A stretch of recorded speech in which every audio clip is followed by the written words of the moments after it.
Eyewitness News, live from our studios at number 11, Dr. Martin Loop in Adabraka here in Accra. My name is Ni Lati here tonight. Akusia Ochre. And coming up over the next 90 minutes, government still unsure of exactly when Ghana will take stock of childhood vaccines to tackle shortage, as Health Minister gives another 2 to 3 weeks time frame despite the payment for the vaccines. There are certain things or certain activities that are not controlled from the ministry when it comes to vaccine ordering, procurement, shipping, and all that. We have done the necessary things that we need to do. Placed our orders about a week ago, done all the necessary arrangements with the UNICEF people. They have given us indication. We don't know how quickly they're going to get air freight to come. We are pushing them to do. That is why I'm saying between 2 to 3 weeks.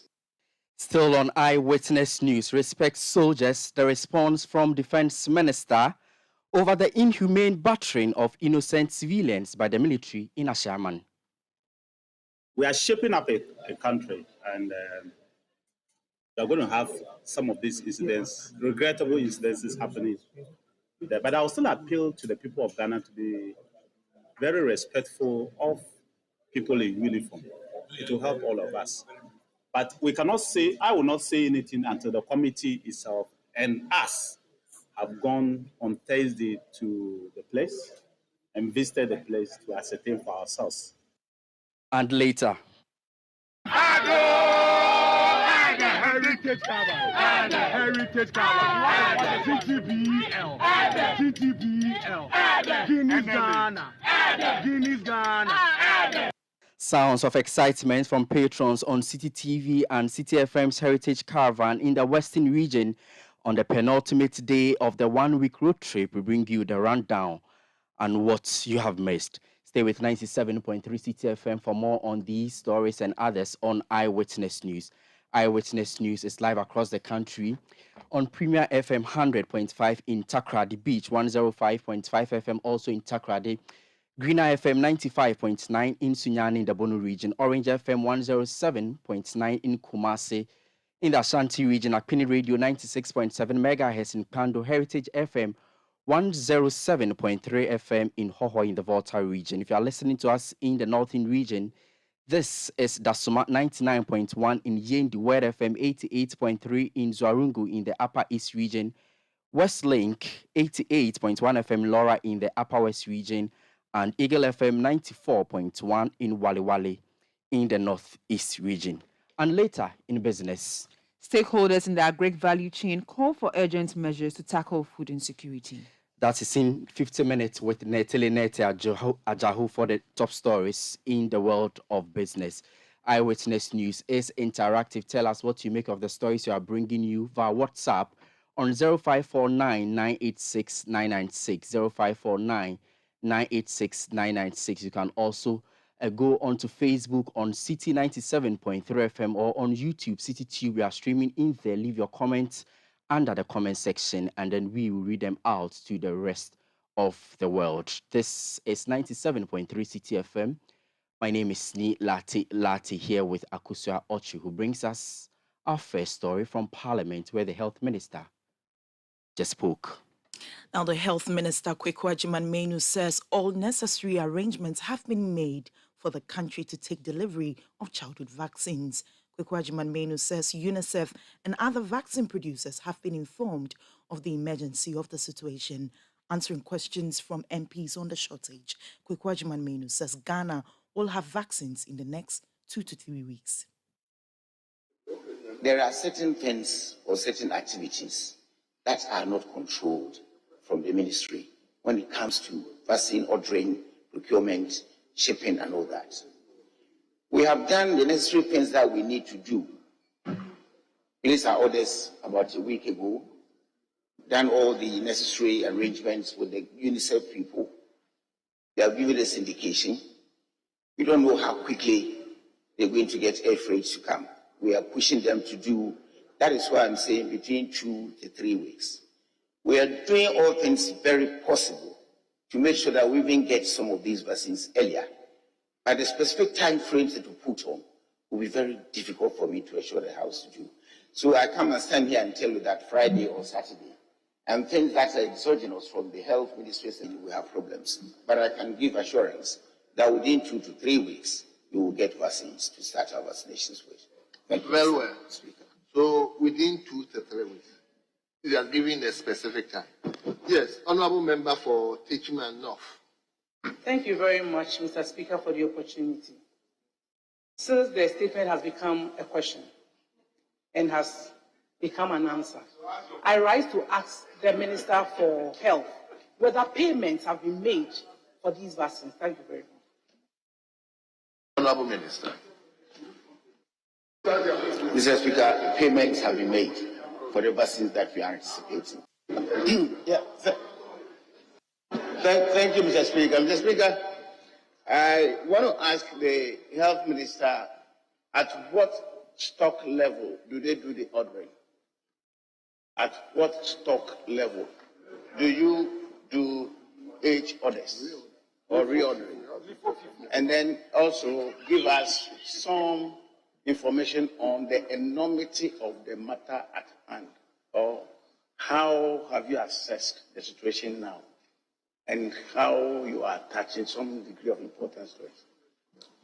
Yes, Honourable Minister. Mr. Speaker, the procurement process begins in October to carry us through 2023 to 2024, some part of the year, at least to the last quarter. So we begin our procurement process the last quarter of each year. We do our quantification, pass on to UNICEF. They also review our quantification.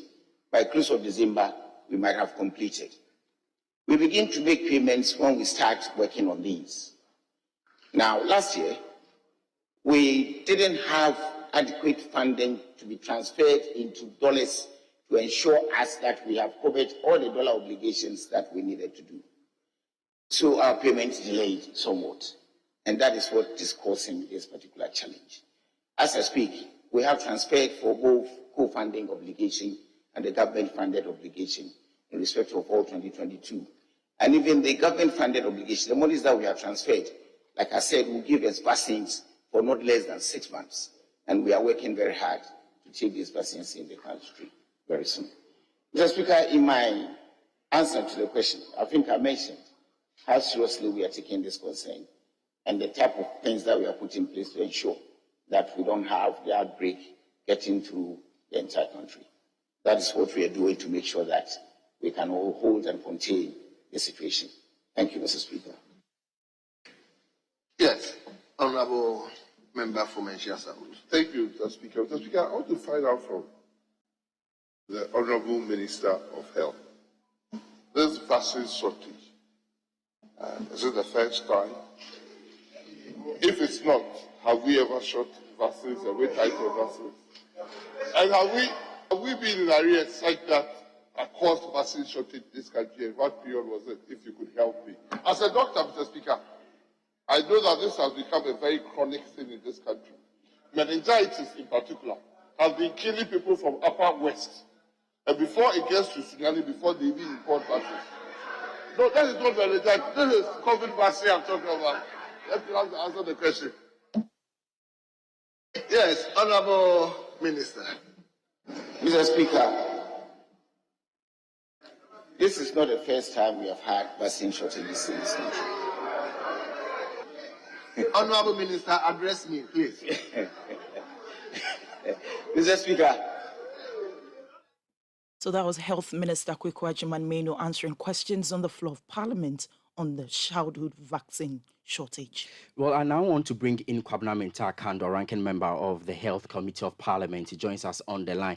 Well, you, the minority in Parliament, have been pushing for at this moment. It's finally upon us.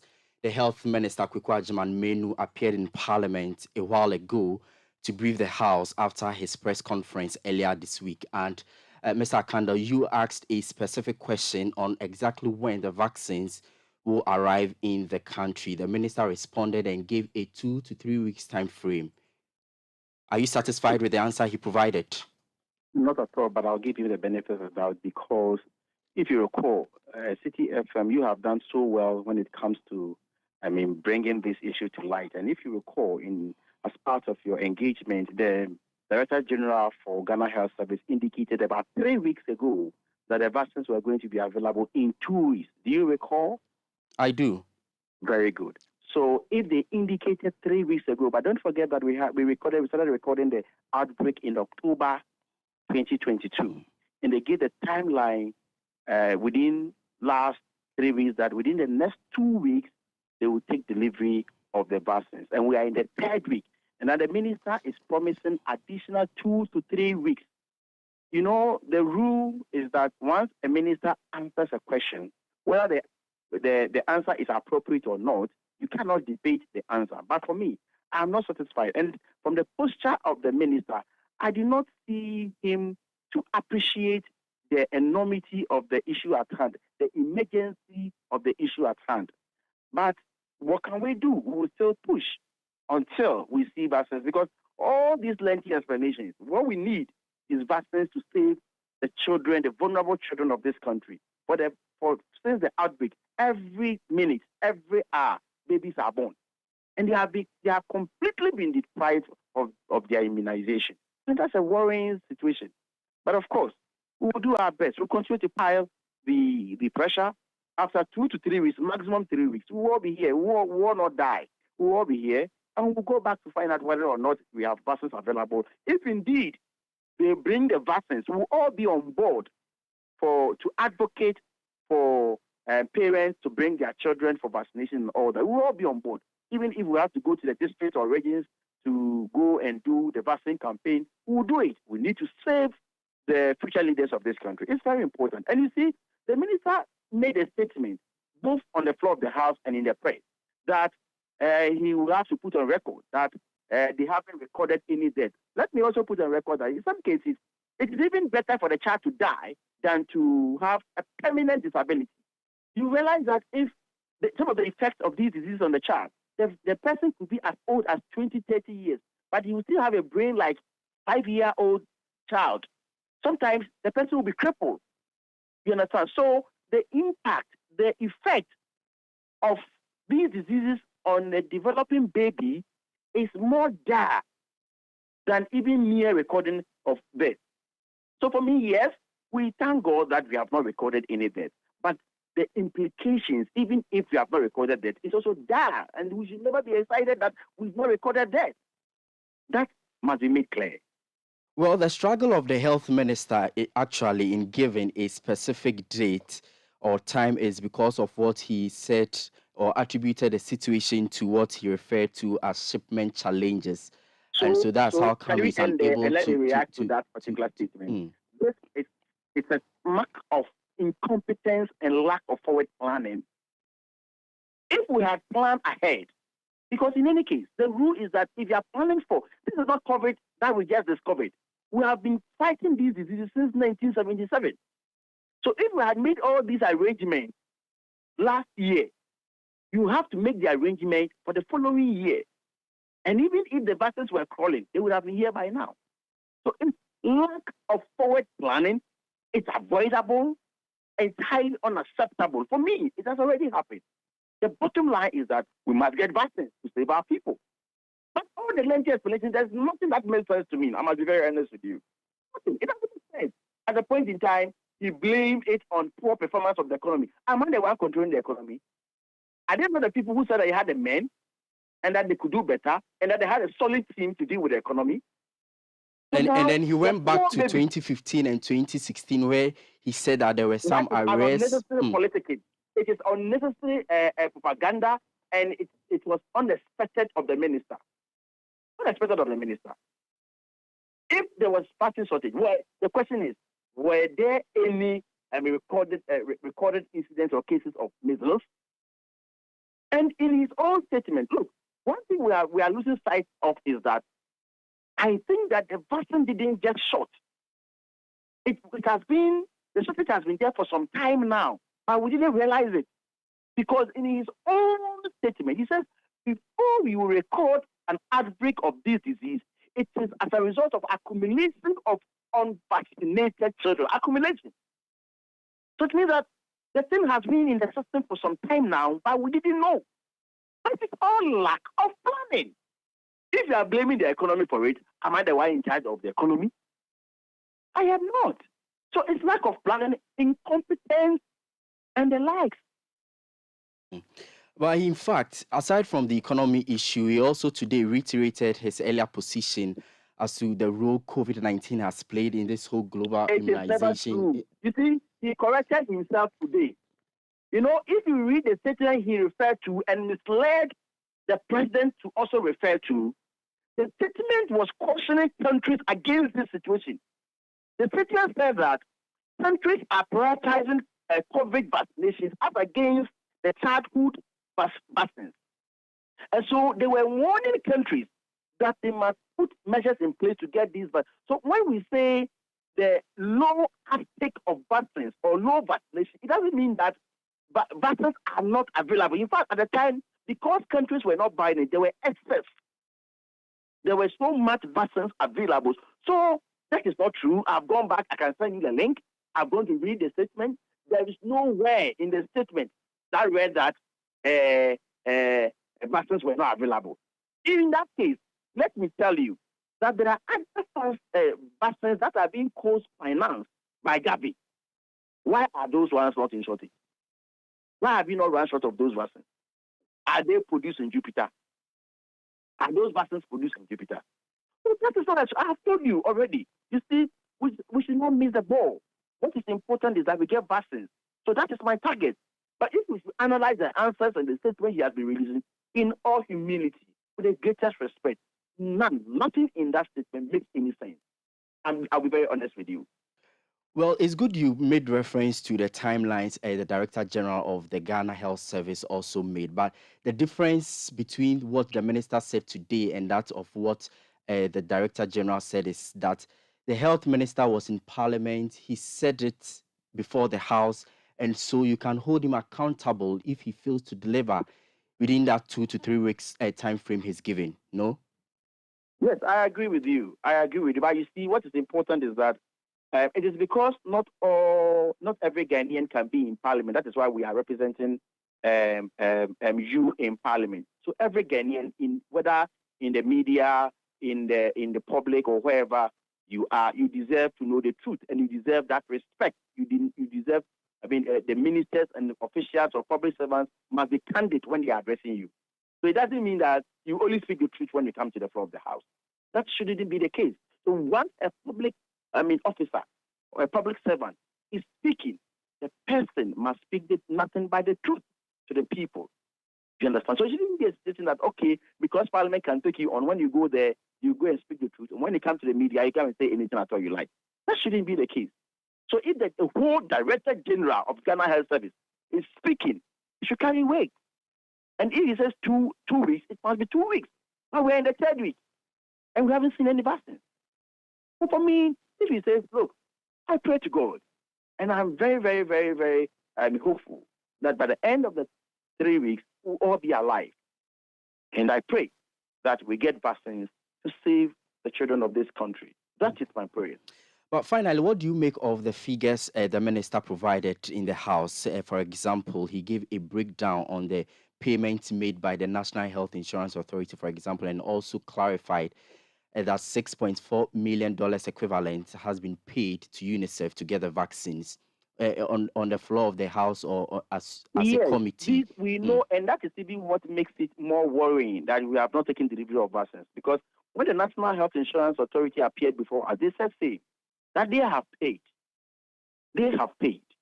But the difference between what he is saying now and what the National Health Insurance Authority said was that he said that after their planning, because of the depreciation of the city, because of the bad performance of the economy, whatever they budgeted for could not be enough to buy. But am I the one in charge of the economy? Who's that Baumia? Who said he had a solid team? Have you forgotten? Now you are blaming everything on the economy. We should not sacrifice the lives of the vulnerable children for anything in this country. We'll continue to speak for them. So what should we be expecting in the coming days from your end as a caucus, as far as this issue is also concerned? Well, number one, the minister is supposed to appear before the committee again. Number two, in my humble opinion, look, even if you beat him, he will repeat what he has said, because he has repeated this thing. This is the third time. He made a press conference. He said the same thing. He gave the same thing to the president to include in the State of the Nation address. The same thing, and he has come to repeat the same thing on the floor of the House today. So for me, what I think we should do is that once he says 2 to 3 weeks, why not? But we should continue to advise our parents to take proper care of their children. And once we have vaccines at hand, they must all bring their children for their vaccination. And for me, it is a solution I am looking at. Not the lamentation that the president was doing and that the minister was also doing. No, not the lamentation. I'm not interested. We really appreciate your time this evening. That's Kwabena Mintah Kando, ranking member on the Health Committee of Parliament, responding or actually reacting to the Health Minister's explanation that he's provided a while ago in Parliament over the shortage of childhood vaccines and the outbreak of measles in the country. This news. Be there as it happens.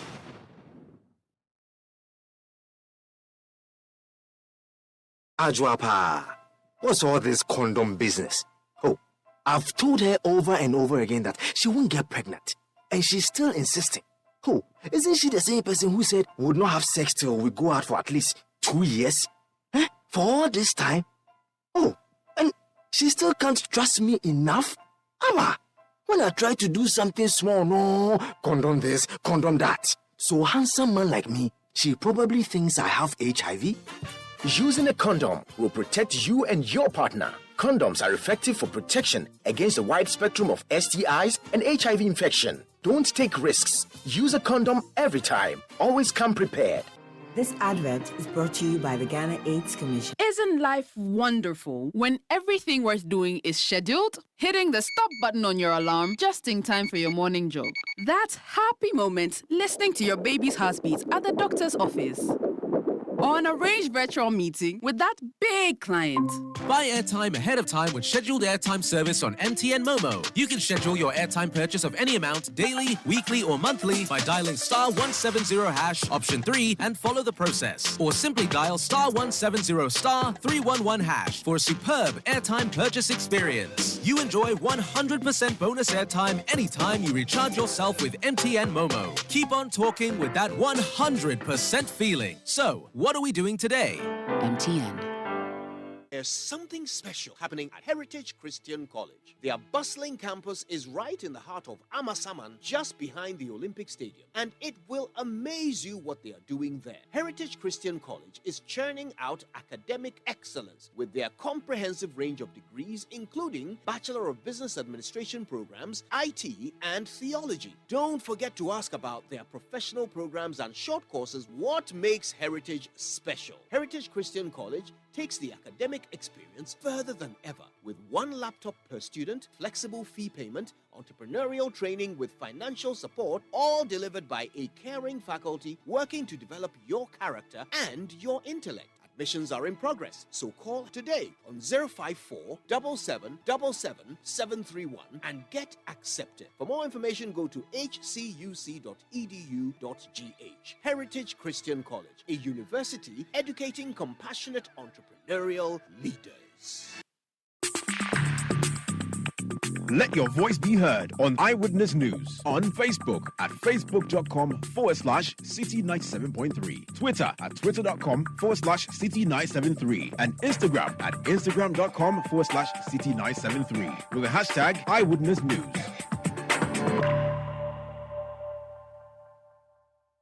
You're welcome back. Now, Defense Minister Dominic Nitawol has urged Ghanaians to accord security officers the needed respect to prevent unnecessary confrontations. His comments comes on the back of the invasion of a shaman by some soldiers after killing of a young military officer. The soldiers brutalized several residents in the hope of finding the killers. Dominic Nitawol made the comment in an interaction with members of the Defense and Interior Committee of Parliament. Committee Chairman Kennedy Japon also revealed that the committee will pay a working visit to a shaman next week to get first-hand information on what really happened in the area.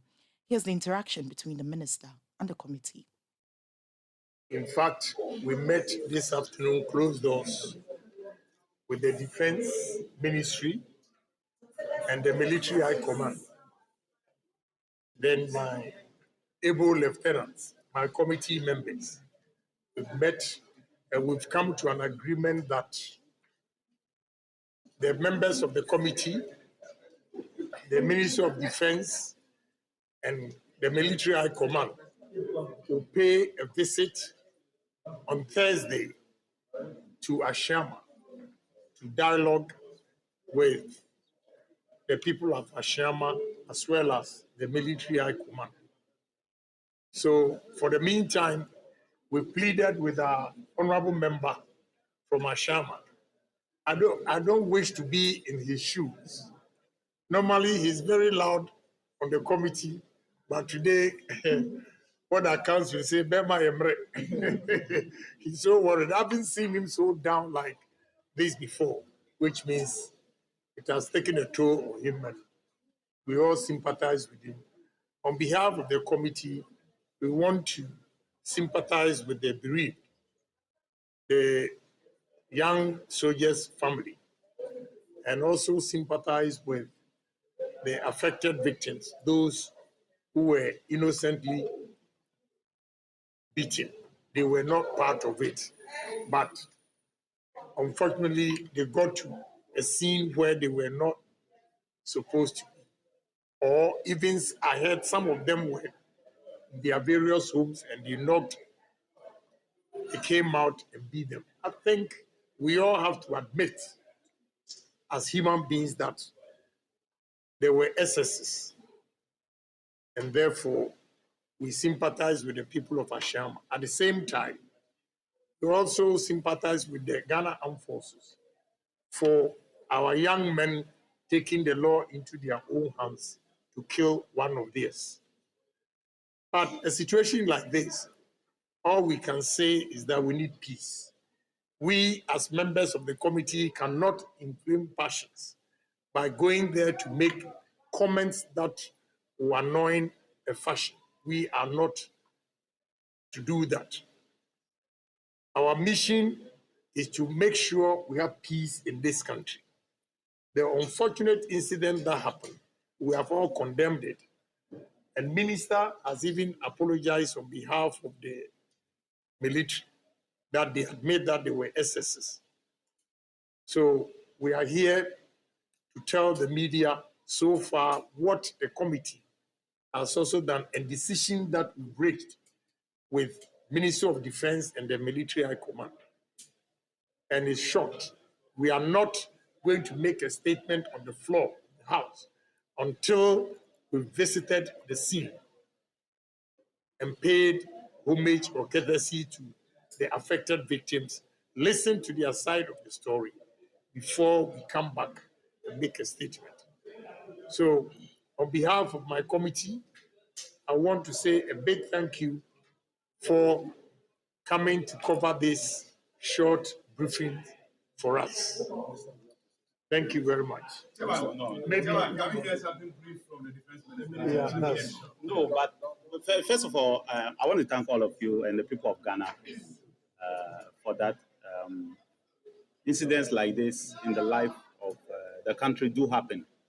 We are shaping up a country, and we are going to have some of these incidents, regrettable incidences happening there. But I will still appeal to the people of Ghana to be very respectful of people in uniform.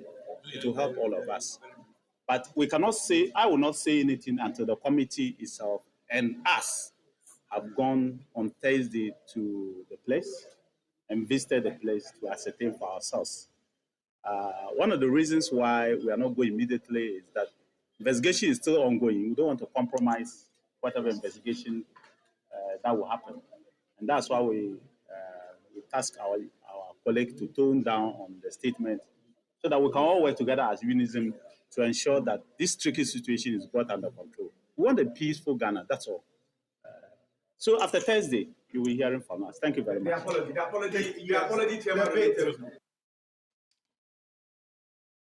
You had Defense Minister Dominic Nitowell earlier. You had a chairman of the Defense and Interior Committee of Parliament, Kennedy Ejapon. James Agalga is Member of Parliament for Busa North and also ranking member on the Defense and Interior Committee of Parliament. He joins us on the line on the same subject matter. Good evening to you, Honorable.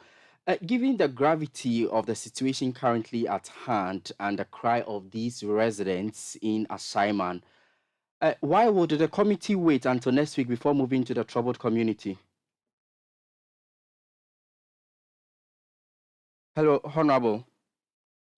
Apologies there. It appears you do not have James Agalga, ranking member on the Defense and Interior Committee of Parliament and also the Member of Parliament for Busa South. But a group calling itself Ashaiman Lives Matter is calling on President Akufo-Addo to ensure that military officers who meted out brutality on residents of Ashaiman are brought to book. In an interview with Citi News, a convener of the group, Emmanuel Na, says the action was uncalled for and asked the president to take action. We'll be hearing from the group shortly, but James Agalga, ranking member on the Defense Committee of Parliament, has joined us hopefully on a better line. Good evening to you, Honorable, and thank you for joining us on Eyewitness News.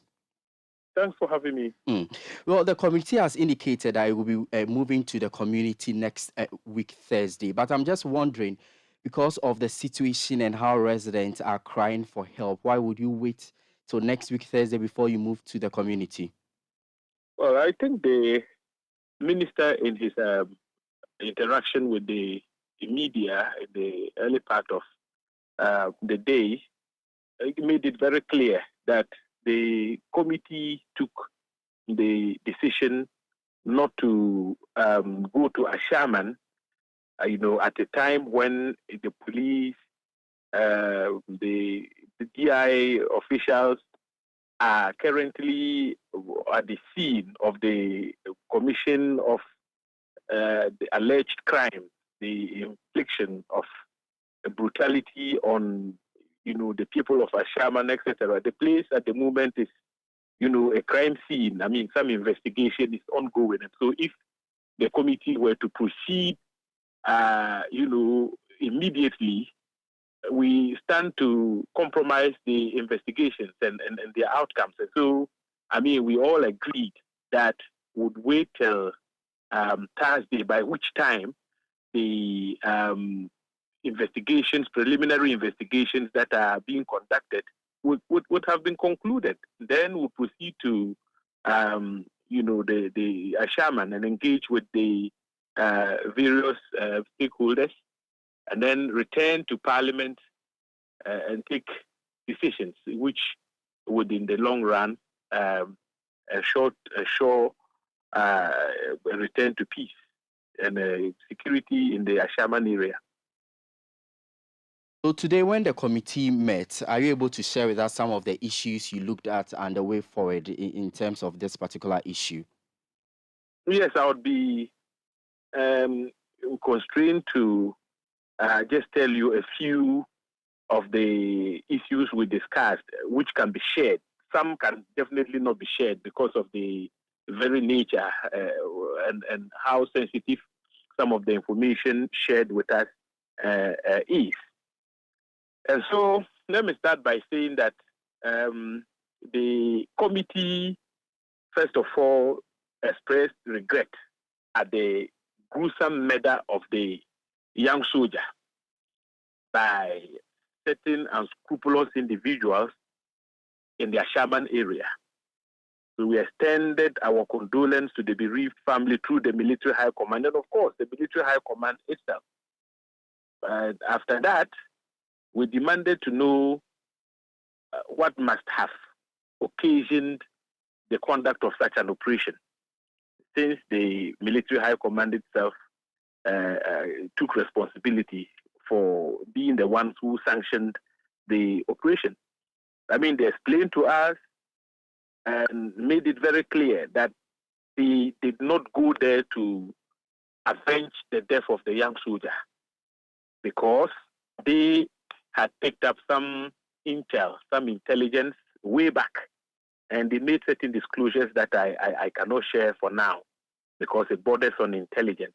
But according to them, what actually broke the camel's back and made it very compelling for them to move was definitely the murder of the young soldier. But they had planned the operation long before the murder of the young soldier. That was the narrative of the military high command. Now, as a committee, we interrogated, of course, that particular position taken by them, that, the reason why they did the operation in Ashaman had nothing to do with avenging or seeking vengeance due to the death of the soldier. We interrogated that, in detail. I mean, I can't share the details for obvious reasons. But having said that, the committee then took the position that it was very important for us to visit Ashaman together with the military high command, the minister and his outfit, to do some preliminary assessments alongside the investigations that would have been conducted by the time we get there. And once we make those assessments, we would return to Parliament as a committee and then take certain decisions, make certain recommendations, with the hope that we don't have a repetition of what happened at Ashaman. But Honorable, these explanations and in fact the responsibility that the military high command has taken over the deployment and the mayhem suffered by these residents, two wrongs obviously do not make a right. Yes, so the military high command apologized. First of all, they admitted that there were excesses. There were excesses. The way and manner the operation was conducted was not how they intended it to be. So they apologized for the excesses that we're all very critical about, and so it is one of the reasons why we took the decision that in the light of the admissions made, we needed to visit Ashaman. On the one hand, pay a visit to the deceased soldier's family, because remember that this is a young soldier who was killed in cold blood. I mean, the military has lost, the parents of the soldier have lost, Ghana has lost. I mean, then we would also pay a visit to those victims who were brutalized and unjustly, without any justification. We saw how women were tortured. I mean, even children were flogged, etc. I mean, that cannot be happening in this time and age. So the decision was taken that we visit the victims on the one hand, the family of the deceased soldier. And when we have done that, we can come together and take certain decisions. Remember that the MP for the area has been calling for the payment of compensation. I've heard some others talk about compensation payments as well. At the moment, it's too early in the day for the committee to make certain conclusive statements. When we visit Ashaman and return to Parliament, definitely we'll be able to make some recommendations, which in the long run, I mean, should forestall any future reoccurrence of what we saw at Ashaman. So, Honorable, we'll be wishing you well as you visit the community next Thursday, and then I'm sure that whatever you find there, you'll be sharing with us here on 97.3 Citi FM. But that's James Agalga, member of the Defense and Interior Committee of Parliament, and also the Member of Parliament for Busa North. We are staying with this development because the Member of Parliament for Katamanso has also been making some wild allegations and painting a picture of some horrible things that the military is said to have done to some of its residents. In fact, he states categorically that some of the residents or constituents were forced to consume cow dung and wastewater from a slaughterhouse by some of the military officers. Thankfully, he's joined us on the line to explain further what really happened in his constituency. He is Joseph Akwete Tete. Good evening to you, Honorable, and thank you for joining us here on Eyewitness News. You've been gathering all these from your residents. It was really a traumatizing moment for them, isn't it? Very well so. Good evening to your cherished listeners. In fact, when the incident happened, the information we take that was happening at Ashaiman. But later we got the information that the military moved to Turako. If you know, Ashaiman ran about towards Akosomo. Just after they ran about 300 meters on your right. That place falls under my constituency. And so I had reports, and the reports are so barbaric and inhumane. If you know that place very well, where the slaughterhouse is not well established. So the water that they use to in their activities normally pours on the ground. So it's a dirty water. And the information I'm picking is that when the whole thing happened, the military compelled these people to drink some of this water and to swim in it. Like we saw the videos in Shaiman.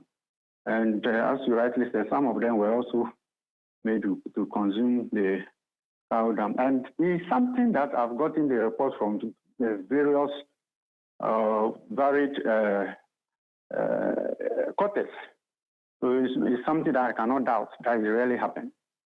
And not that alone. But Honorable, is it by word of mouth, but that your constituents told you of you, or you've seen videos and pictures to that effect? No, by word of mouth. And the explanation they gave me was that, that place is open. It's an open place. So it's not like what happened in Ashama that people were hiding in their rooms or to take... so how many of them were made to suffer this particular ordeal? Oh, I didn't get the actual number. They couldn't give me the actual numbers. But people are ready to testify at Toraku. So I will really be happy if the Defense and Interior the committee is moving to the ground. They should also extend the activity to Ashaiman, because that is an area that this really happened. But in your own capacity, in your own capacity as a member of parliament, what steps have you taken? Have you lodged a complaint to the police? What steps have you taken? Yes, I was supposed to be there yesterday evening to get information on the ground for myself.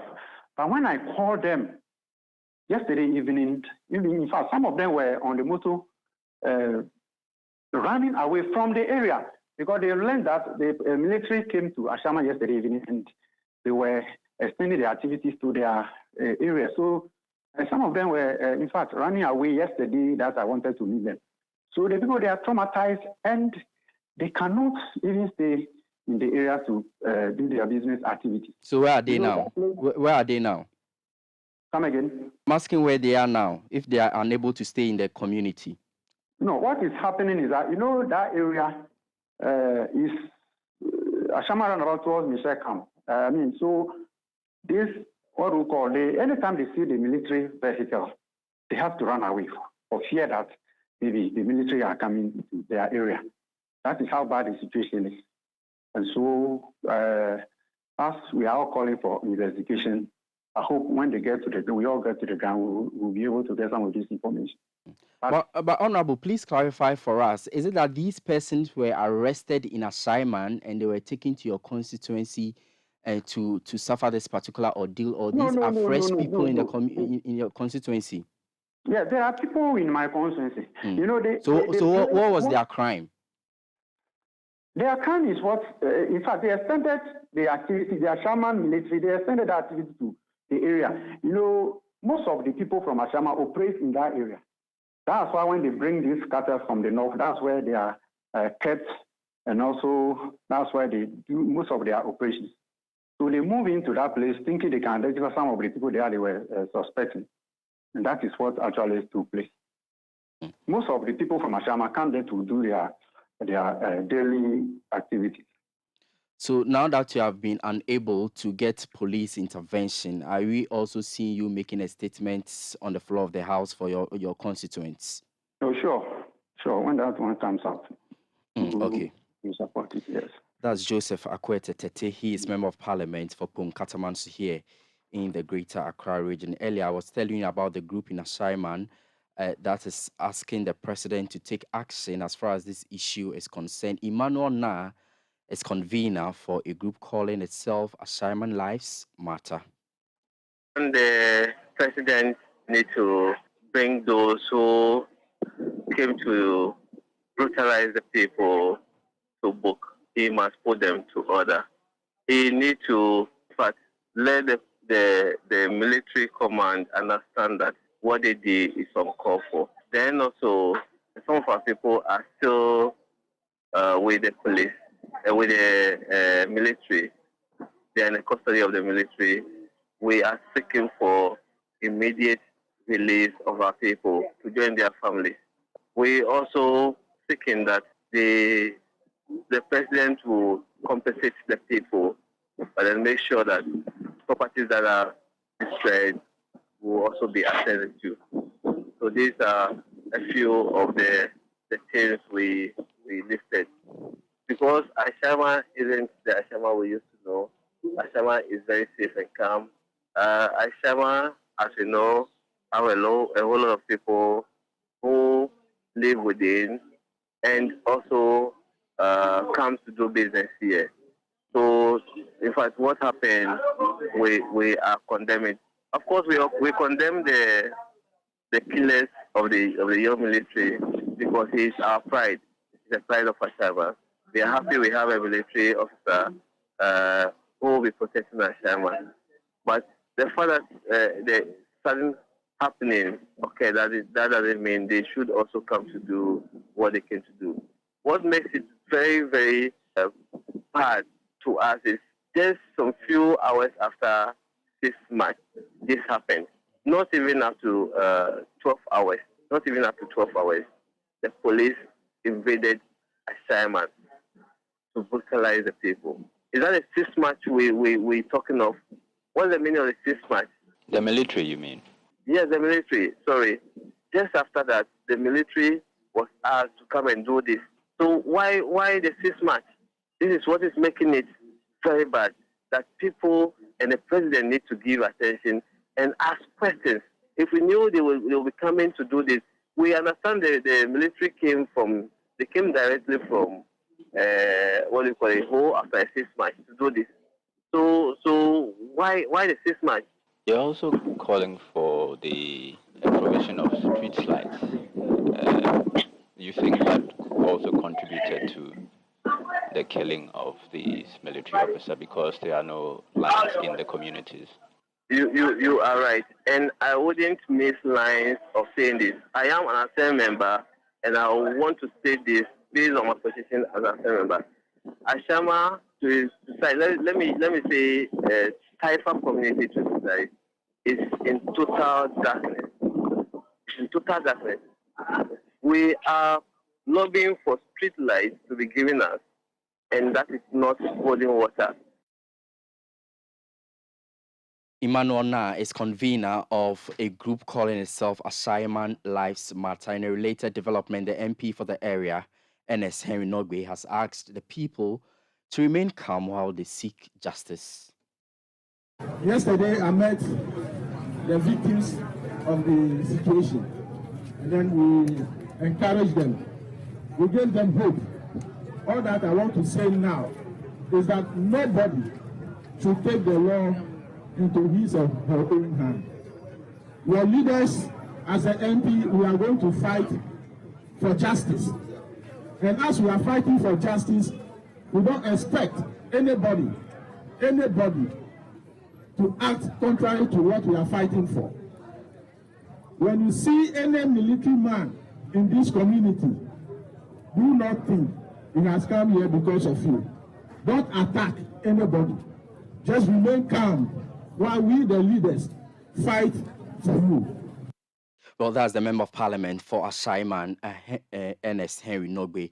Just now, there is a statement coming in from non-governmental organization and human rights advocacy group Amnesty International, condemning in no uncertain terms the military brutality in Ashaiman. I want to read portions of that statement for you, and then it says that what happened in no way reflects the mandate of the military, which clearly states that the armed forces shall be equipped and maintained to perform their role of defense of Ghana, as well as such other functions for the development of Ghana as the president may determine.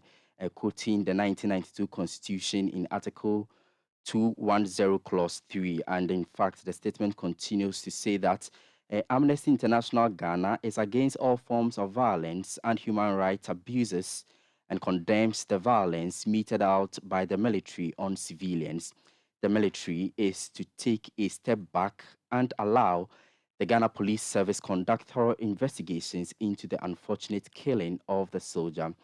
We would like to respectfully remind the President of Ghana, who is the Commander-in-Chief of the Ghana Armed Forces, the Minister of Interior, the leadership of the Ghana Armed Forces, and other authorities involved in law enforcement in Ghana that they are, under their international human rights obligations, they must promptly, independently, thoroughly, and effectively investigate this unfortunate incident. It concludes by saying that it is calling for an independent investigation as a matter of urgency to ensure that the military personnel involved in carrying out human rights abuses against the people of Ashaiman are held accountable and that adequate compensation be given to these victims. We want to reiterate what the MP of Ashaiman said to the people of the area, that all parties should exercise restraint and remain calm while they seek justice. So those were excerpts of the statement from Amnesty International Ghana condemning what happened in Ashaiman earlier this week. This is still Eyewitness News on 97.3 Citi FM. Away from the main stories, let's now talk about fun and excitement on Citi TV and Citi FM's Heritage Caravan. Kweku Eduama Ansa, a Citi News reporter, he joins us on the line. Well, Kweku, you are somewhere in the Western region, wrapping up the one-week road trip. Today, what has been the experience for the caravanites? Well, exactly, Milat. So we are on our route to the Western region. Currently, we are around the Takwa Isiam stretch, where we're expecting to get to Maha Beach Resort, where it will be lodging, hopefully in the next 1 hour, 30 minutes. So we're still on our route. This is a 10-hour journey from the Bono region, that is precisely from the Elizabeth Hotel, where patrons were accommodated last night when we're heading to the Western region, precisely at the travel. The interesting thing is that this evening we're expecting to have a formal dinner. Hello, Kweku. Hello, Kweku. Sincere apologies there. We've lost Kweku Eduama, who is updating us on day 6 of Citi TV and Citi FM's Heritage Caravan, telling us about their trip from the Bono region to the Western region as they prepare to wrap up this 1-week road trip. Let's now give you a teaser. Heritage Caravan, Heritage Caravan, TTBL, TTB, Heritage Caravan, Heritage Caravan, TTBL, TTBL, Guinea's Ghana, Guinea's Ghana. Sounds of some excited patrons on Citi TV's Heritage Caravan. Kweku Eduama is back on the line. Kweku, we heard the caravanites expressing all joy on the bus. As they prepare to have some fun in the Western region, tell us tonight what is happening. A formal dinner. Hello, Kweku. We are struggling to hear you here in Accra. Can you reposition yourself? Well, apologies. We are struggling to get Kweku Eduama answer. We will try to re-establish contact with him, and so that we tell you what you have been missing on Citi TV and Citi FM's Heritage Caravan. But this is still Eyewitness News on 97.3 Citi FM. We have business with Netele Nete Ajahu. Eyewitness News. Be there as it happens. Keys. What could be simpler than a key? Who doesn't have a key? A car key, an office key, a drawer key. But there's one key that rules them all. The house key. The key to a place we call home. The key to the home where everything comes together. The key to a home that is our own. A home where we make life happen with our families and loved ones. Adoha has been working hard for over 30 years to make home ownership within reach for many. Say yes to property with Adoha. Your dream home is one call away. Your dream home is a few clicks away. Visit our Accra project, The Place, by calling 030-2789-757. You know, Papa, see that? And it's rickety car. Hey, Papa! Bobo, so how's your engine now? It is half man, half amazing. Thanks to Quartz and you, can feel better energy. Can't touch this. Actually, guys, so Sancho's engine just died like that. Yes, so somebody managed to convince him that there is a better engine oil than Quartz, and he switched. Sancho Panza. Now, which engine oil can be better than Quartz? No other, my guy. Quartz with its age-resistant technology, it keeps your engine younger for longer. Now you know. Have you guys seen the new bottle design? It's superb. Quartz 9000 from Total Energies there improves fuel efficiency. Why do you think Mr. Mane and Logoso have taken the Quartz Nation movement World Cup like that? Sorry. Chairman. Quartz. Keep your engine younger for longer. Eyewitness News. Be there as it happens. Get the details. Every significant financial transaction, every market movement, and all the policies that affect your business. Citi Business News. Be informed. Time now for Citi Business News on Eyewitness News, powered by citibusinessnews.com. My name is Nete Ajaho. Let's settle for the details. The Denmark ambassador to Ghana, Tom Noring, is calling for stronger partnerships between Danish and Ghanaian businesses to find feasible solutions to the food wastage recorded in the country. He explains that Ghana loses about 50% of its food wastage. This development, he believes, can be mitigated if players in the agricultural value chain consider the gaps in the surpluses as investing opportunities. Speaking on the sidelines of a food security seminar organized by the Danish Embassy in Ghana, Ambassador Tom Noring urged stakeholders to help tackle the situation. What we are talking a lot about is to create partnerships, strong and lasting partnerships. This can be both public-private partnerships and private-private partnerships, where we try to look at the issues at hand. In this case, we're very much looking at the reality of food loss in Ghana, which is that we have a terrible loss of about 50% of all food that's produced here is actually lost. Now that's terrible. That's a big waste. It's a big cost for the producers, for the farmers, and it's actually a big cost at the end for the consumers, because you have to produce the double amount of produce in order to get to the consumers, which automatically means that the price is going to go up on the products. So we want to reduce that food loss. We also want to do it from a more general perspective, because we're in a situation where the planet is bleeding, you could say. We have the real consequences of climate change, and also here we can contribute to reducing the consequences of climate change. So one of the things that we are saying very much is that we believe that these kinds of partnerships create real ownership on both sides, both, let's say, the person that, or the company that brings in the solutions and those who use the solutions. His Excellency Tom Noring is the Danish ambassador to Ghana. The Chief Executive Officer of the Consumer Protection Agency, Kofi Owusu-Uhini, is questioning the basis for the recent increment of utility tariffs by the Public Utility and Regulation Commission. He highlighted the inefficiencies associated with the supply of water and electricity to consumers. The PURC last month increased utility tariffs for water and electricity by 29.9% and 8.3% respectively. Addressing a press conference in Accra, the CEO of the Consumer Protection Agency, Kofi Owusu-Uhini, said the utility regulator must ensure value for money.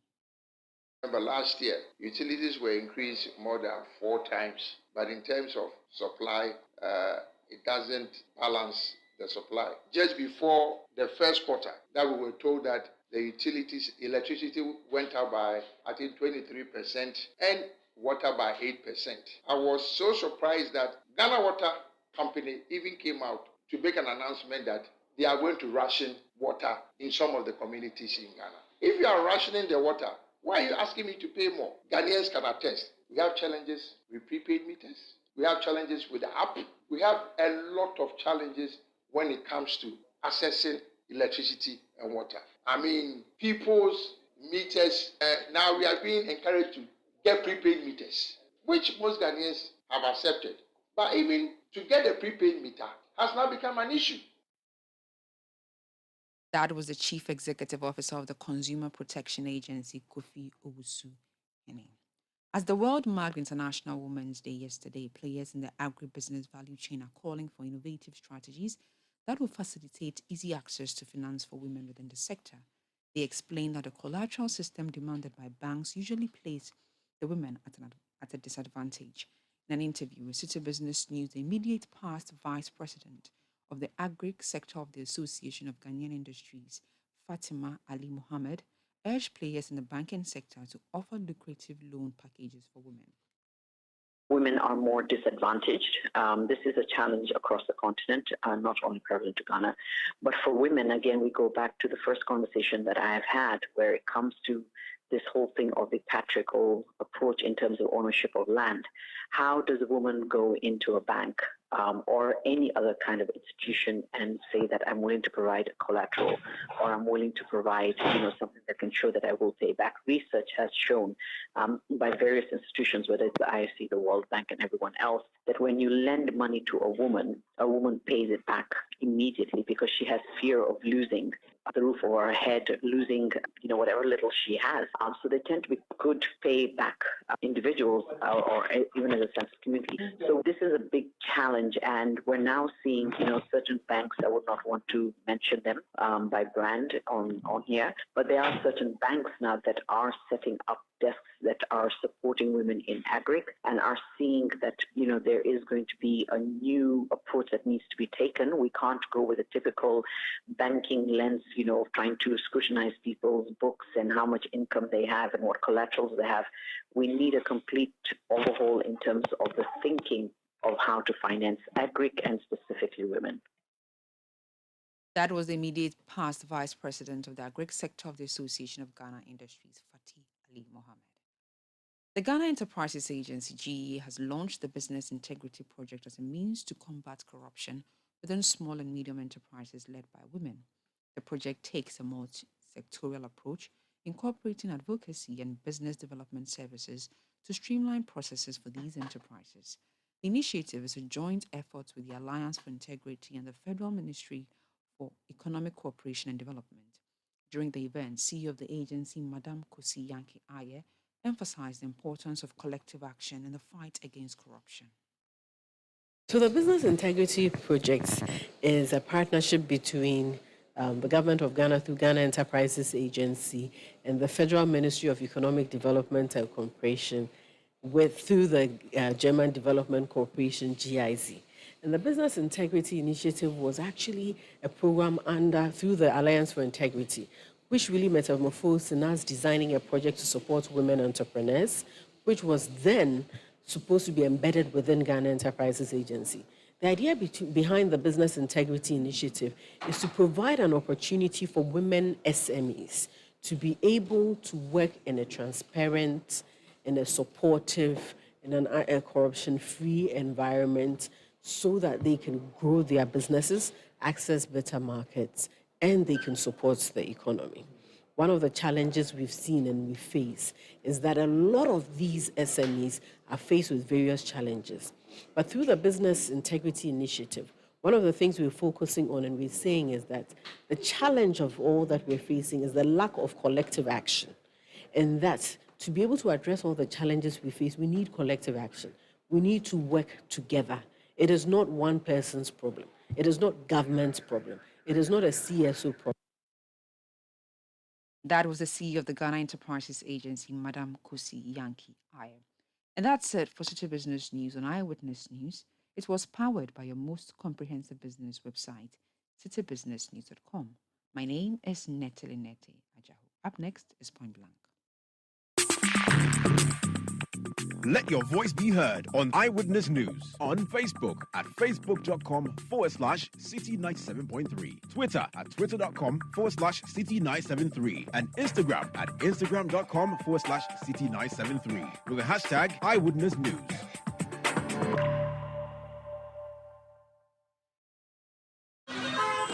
Oh, Jack, where are you in a hurry to? Child, I'm going to Imperial to do my car insurance. What's happening there? Because Ifo and Yaba also told me they're going there this morning for their car insurance. Masa, you haven't heard. Now, the Imperial is the name in insurance in Ghana here. Really? Share. Imperial General is saying, come insure your vehicle with them at any of their branches or agents or even online from now till the end of March 2023 and get yourself handsome rewards. Fuel coupons, special souvenirs, gift vouchers, and many, many more. And here's the catch. During this reward period, you will also get a free 1-year life insurance cover in addition to your motor insurance cover. What the wow! So does it include with the taxi drivers and the e-taxis? Hey, everybody qualifies. So just come insure your car and you are done. Call 0302-788-955 for further details. T's and C's apply. Imperial General Assurance. Solid protection. If home is where the heart is, then let's go home. Shall we? Let's go where the entertainment is. Where the passion is. Where the laughter is. And sometimes, even the tears too.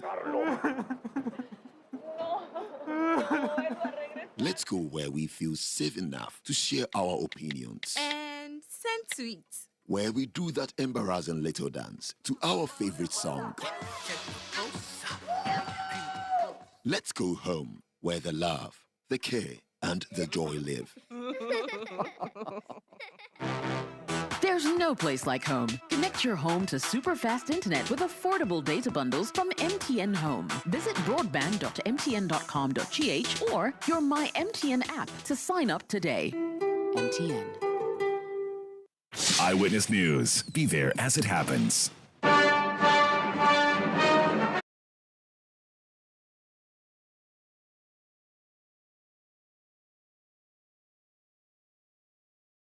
Citi 97.3 Citi FM. This is still Eyewitness News, and time now for Point Blank.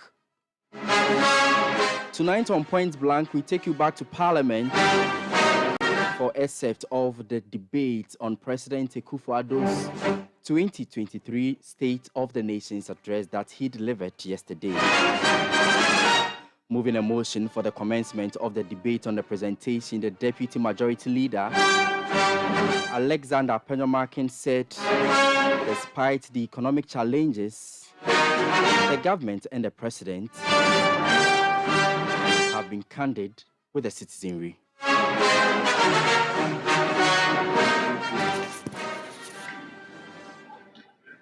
To move this motion to thank the President of the Republic of Ghana for his presence here yesterday, the 8th day of March 2023, to deliver to us a message on the state of the nation. Mr. Speaker, I combed through our rules book and it became apparent to me that we do this as a matter of convention because, Mr. Speaker, Order 58 provides that Mr. Speaker will convey the gratitude of the House to the President upon delivery of a message on the state of the nation in accordance with Article 67 of the 1992 Constitution. Mr. Speaker, in yesterday's statement, before us in this hallowed chamber, Mr. President made an honest assessment of our country's situation and sought for the support of all in addressing it with hope and confidence. Mr. Speaker, he dutifully did so, but by coming out with all the facts regarding the state of the economy as he met it and the effort made by his government so far and the future we have ahead of us. Mr. Speaker, Mr. President emphasized that we need to work together as a nation. And it is at the heart of this that I moved this motion for us to thank Mr. President, with emphasis on 5 key areas. First, Mr. Speaker, I will deal with the state of the economy. Second, deal with the claim that this government has recklessly borrowed and misused the proceeds. Third, I will deal with the massive road expansion Ghana has seen under this government. And fourth, emphasize investment in building the requisite human resource to support Ghana's transformation. And finally, Mr. Speaker, I will underscore the emerging revival of Ghana's economy.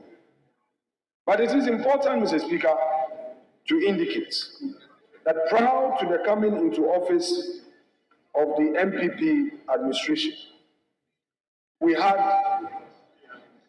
a certain state of the Ghanaian economy. And during the campaign, NPP did not only engage in sloganeering, but outline its alternative policies.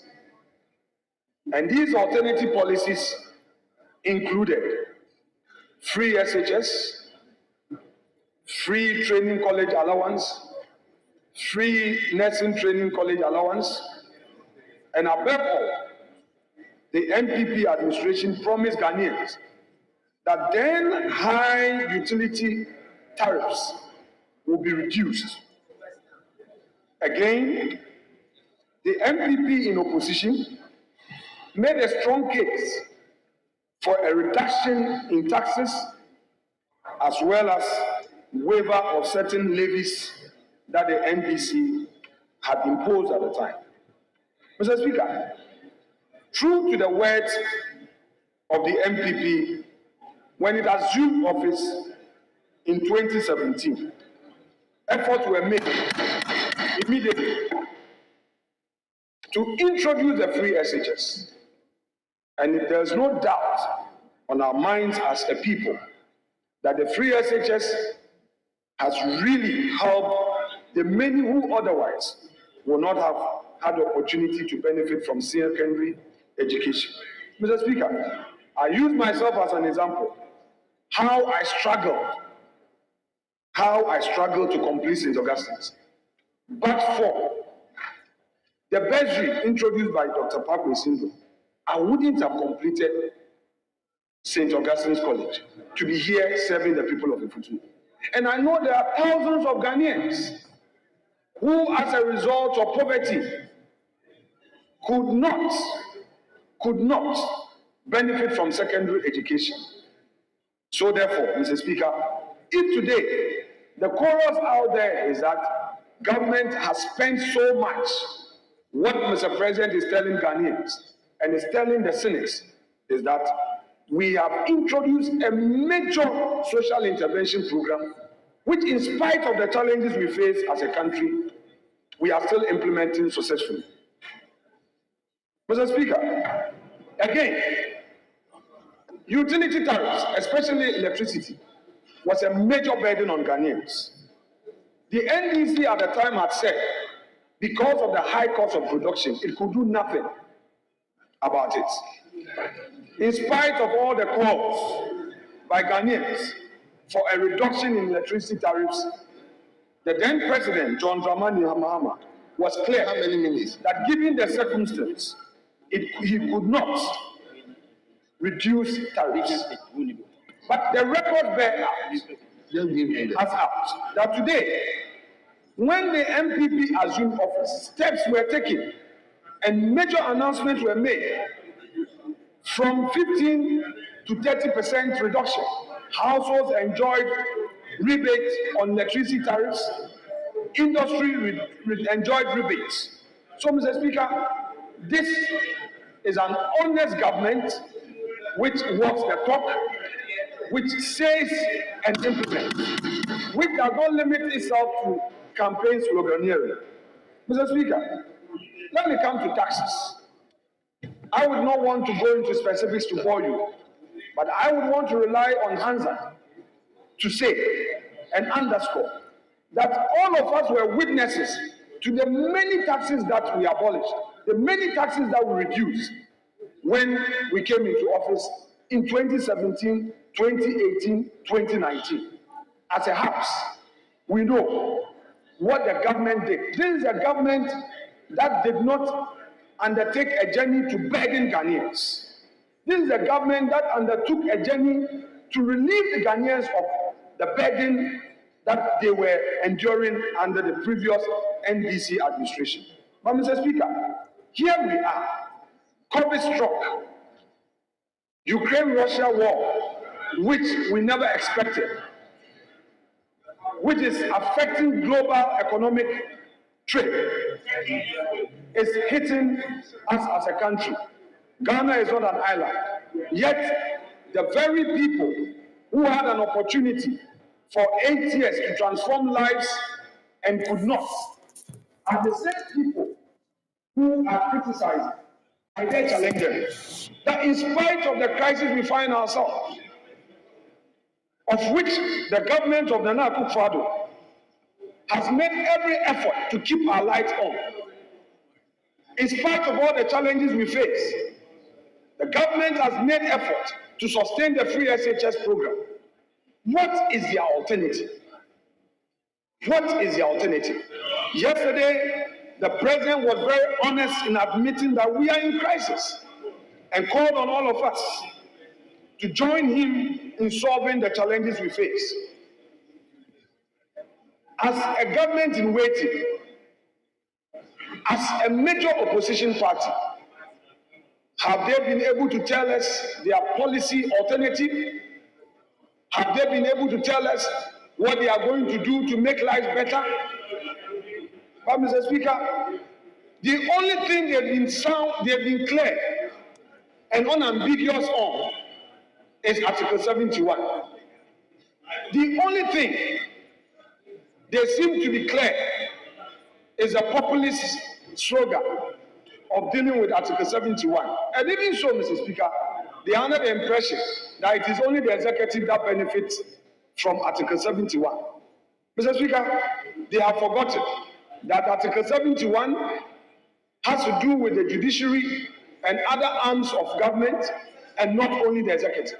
And even so, by the imperatives of Article 290, it is not just a mere presidential or executive fiat that will take away Article 71. It requires a referendum, which will come at a cost. And this is coming from a government now in opposition that enjoys the bona fides of governance. This is coming from a leader who has been vice president, member of parliament, president, and did not think about all of these. But today, enjoying the liberties of opposition to make some of these populist statements. The MPP, under Nanado, is clear on which destination it is taking this country. The MPP is firm in its beliefs that it believes in the entrepreneurial spirit of the Ghanaian, and that is why, Mr. Speaker, in spite of all these challenges, steps have been taken to put our lights on. Steps have been taken to ensure that in spite of major economies suffering from power outages in Ghana, our businesses and households enjoy regular supply of electricity. South Africa, Mr. Speaker, is seeing doom so. Mighty Nigeria is seeing doom so. But in Ghana today, we are not experiencing doom so. Mr. Speaker, the president was apt and honest by telling us, and quote, at paragraph 13 of his speech, Mr. Speaker, I believe that the issue above all that is quite properly dominating the concerns of all Ghanaians is the gravity of the economic situation of our country and how we can quickly stabilize the economy and work our way back to the period of rapid economic growth. I sat in this chamber yesterday and I thought somehow I was living in paradise. The picture of the country that I heard the president paint made me think that the president is not part of us. The president does not appreciate the suffering and the pain and the difficulties that Ghanaians are going through. Unfortunately, after painting paradise, he then said he's gone to IMF to ask them to remove us from help. So I was saying, why that contradiction? If you have managed this economy so well and everything is so beautiful, how come you are now with the IMF?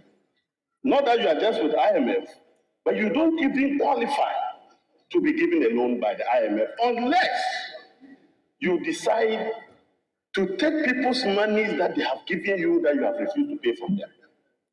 Unless you go around the whole international community begging them to beg your friendly nations to forgive you your debts.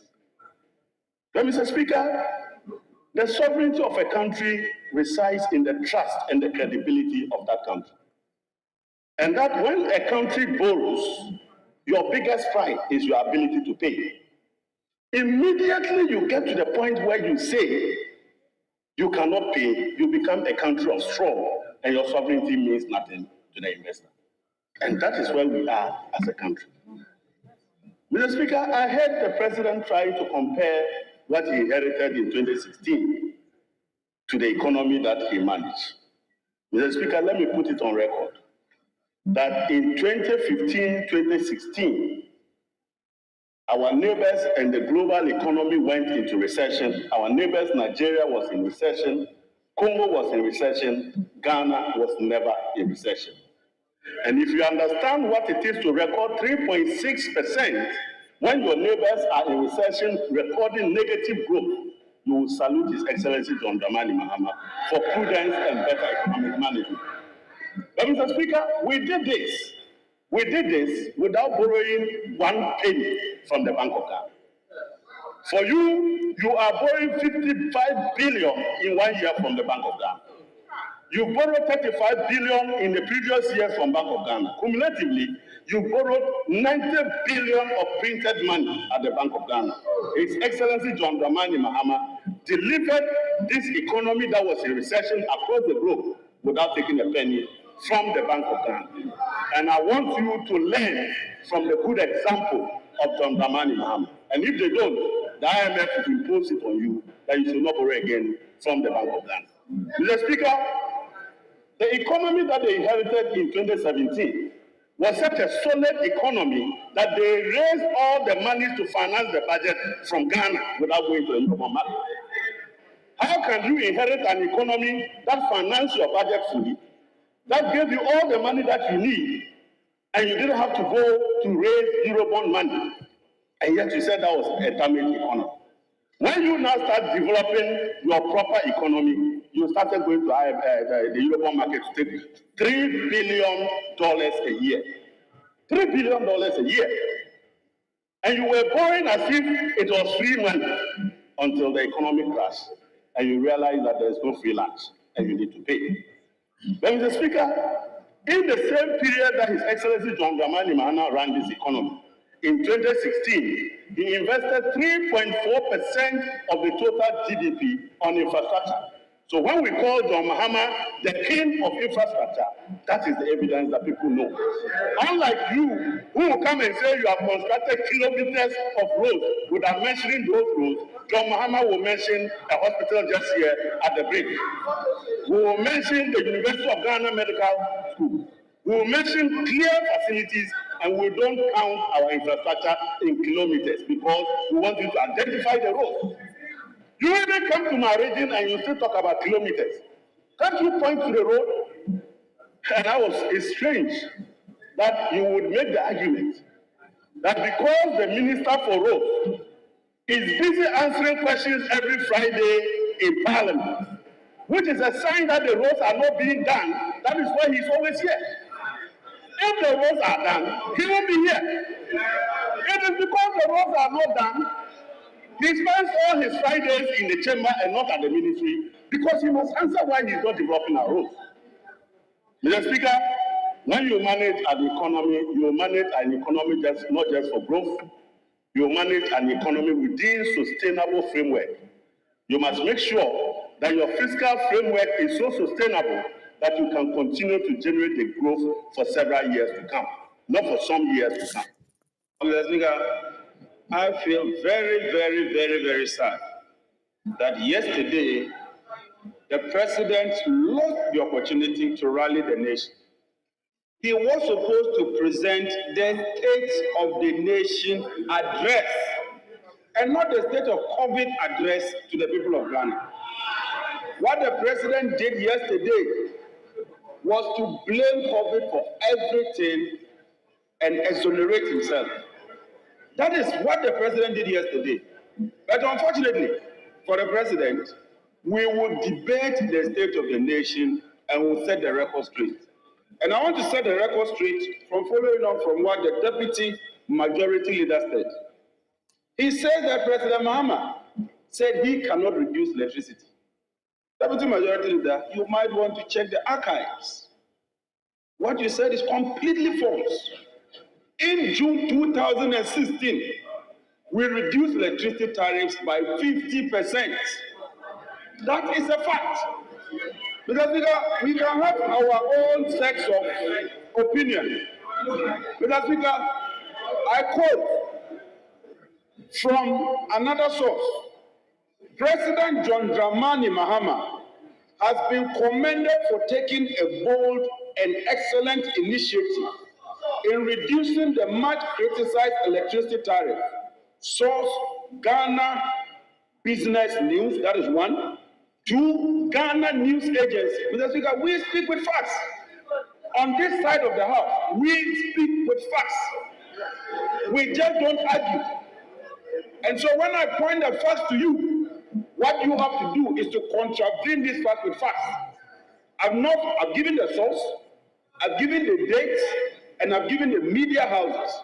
When it comes to the electricity sector, Mr. Speaker, this same government, and I'll quote again, Mr. Speaker, everything I say, I'll give the source.